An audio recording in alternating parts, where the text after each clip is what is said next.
नमस्कार मंडळी, नीताज किचन स्वाद मध्ये तुम्हा सर्वांचं मनापासून स्वागत। मस्त बाहेर पावसाळा सुरू आहे, तर आपल्या किचन मध्ये कांदा भजी झालीच पाहिजे, म्हणून आज आपण कांदा भजीचा बेत केलेला आहे। तर चला लगेचच वळूया रेसिपीकडे। कांदा भजी बनवण्यासाठी 4 ते 5 मीडियम साइजचे कांदे मी बारीक असे उभे पातळ चिरून घेतलेले आहे। यामध्ये आता 1 चमच मीठ घालूया। आता आपण कांद्यामध्ये मीठ मिक्स करून घेऊया, पण मिक्स करताना कांद्याची प्रत्येक स्लाइस अशी सेपरेट झाली पाहिजे असं मिक्स करायचं आहे। त्यामुळे कांदा भजी कुरकुरीत होण्यास मदत होते। तुम्ही पाहू शकता कांद्याची प्रत्येक स्लाइस अशी सुटसुटीत झालेली आहे। तर कांदा भजीसाठी हे अशा प्रकारे कांदा लागणार आहे आपल्याला। आता यामध्ये 1 पातळ चिरलेली हिरवी मिरची घालायची आहे आणि आता भरपूर हिरवीगार फ्रेश कोथिंबीर घालायची आहे। कोथिंबीर कांद्यामध्ये व्यवस्थित अशी मिक्स करून घेऊया। नंतर बेसन पीठ घातल्यावर कोथिंबीर कांद्यासोबत व्यवस्थित मिक्स होणार नाही, म्हणून आत्ताच मिक्स करून घेऊया। आता यामध्ये बेसन पीठ घालूया। बेसन पीठ म्हणजे चणा डाळीचं पीठ, तर बेसन पीठ आपण अर्धा कप वापरलेला आहे। आता यामध्ये अर्धा चमच हळद घालूया आणि अर्धा चमच ओवा घालून मिक्स करून घेऊया। ओवा हातावर क्रश करून घ्यायचा आहे।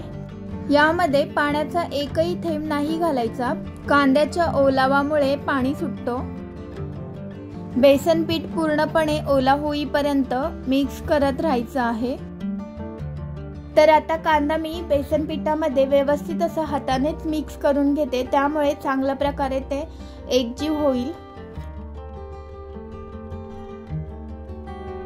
कांदा भजीचं मिश्रण छान असं ओलसर झालेलं आहे। आता आपण हे मिश्रण 5 मिनिटांसाठी बाजूला ठेवूया। 5 मिनिटांनंतर आपण तेलामध्ये भजी सोडणार आहोत।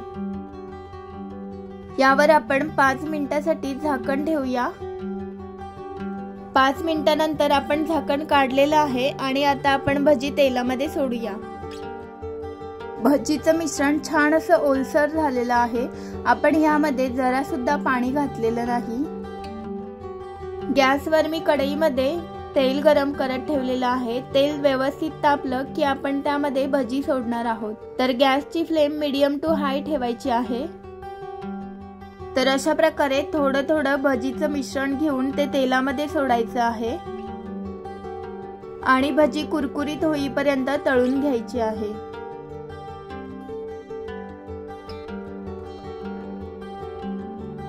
भजीला थोडा गोल्डन ब्राउन रंग आला की आपण भजी पलटी करून घेऊया।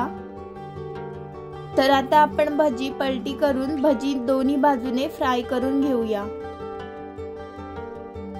भजी तळत असताना गॅसची फ्लेम मीडियम टू हाय ठेवायची आहे। 5 मिनिटांमध्ये भजी दोन्ही बाजूने व्यवस्थित अशी फ्राय होते।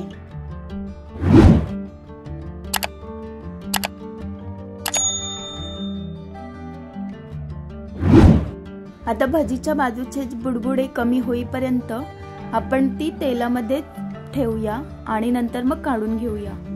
त्यामुळे भजी कुरकुरीत होण्यास मदत होते। तुम्ही जर माझ्या चॅनलवर नवीन असाल, चॅनलला सबस्क्राइब केलं नसेल तर पटकन चॅनलला सबस्क्राइब करून घ्या। भजी आपली व्यवस्थित तळलेली आहे आणि कुरकुरीत सुद्धा झालेली आहे। आता आपण ती तेलामधून काढून घेऊया।